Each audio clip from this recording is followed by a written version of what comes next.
என் பேர் சங்கீதா. நான் வெளியூர்லேருந்து வரேன். காலையிலே 5 மணிக்கெலாம் கிளம்பி ஒரு பாஸ்க்கு வந்து ஃபஸ்ட்டு 2 பேர் சொல்லியிருந்தேன். அப்புறம் ஒரு பேர் குழந்தைய வீட்டில் விட்டுட்டு என் ஹஸ்பண்ட் வெளியே நிற்கிறாங்க. நான் மட்டும் வந்திருக்கேன். விஜய் சார் இது வரைக்கும் நான் பார்த்ததே கிடையாது. சரி, ஒன் டைம் வந்து பார்த்துட்டு இந்த தடவை அவங்கக்கிட்ட எதிர்பார்ப்பு அதிகமாக இருக்குது. சரி, டிவிக்கேன்ற ஒரு அந்த இதுக்காக சரி நம்மளும் வந்து அதில் கலந்துப்போம். அது நம்மளும் உறுப்பினராலும் நாங்கள் ஆல்ரெடி ஒரு கார்டும் நாங்கள் இது பண்ணிட்டோம். சரி, அண்ணன் மேலே ஒரு ஹோப் இருக்குது. இன்டகிரலில் ஒர்க் பண்ணிட்டு இருக்கேன்.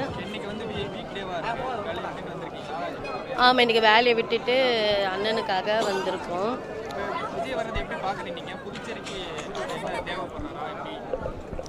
ஆமாம், எதிர்பார்ப்பு இருக்குது. அவங்க நிறையா விஷயம் சொல்லியிருக்காங்க. சரி, என்ன சொல்கிறது, நம்ம எவ்வளோ இது பண்ணணும் ஹோப் இருந்துச்சு. சரி, இவங்க மேலே ஒரு நம்பிக்கை வச்சு நான் இது வரைக்கும் இதிலலாம் எனக்கு உடன்பாடு இல்லை. கட்சியிலலாம் அண்ணன்றனால சரி நிறைய விஷயம் இவங்க சொல்லியிருக்காங்க. அதில் கொஞ்சம் நம்பிக்கை இருக்க மாதிரி தோணுச்சு.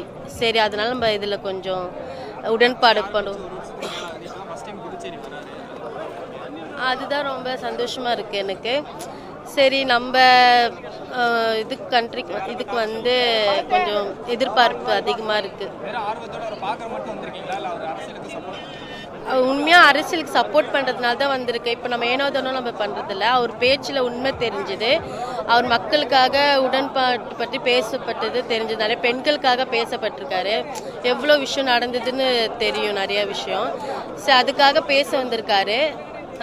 பேசின மாதிரி நடக்கும்னு நம்பிக்கையோடு நான் வந்திருக்கேன்.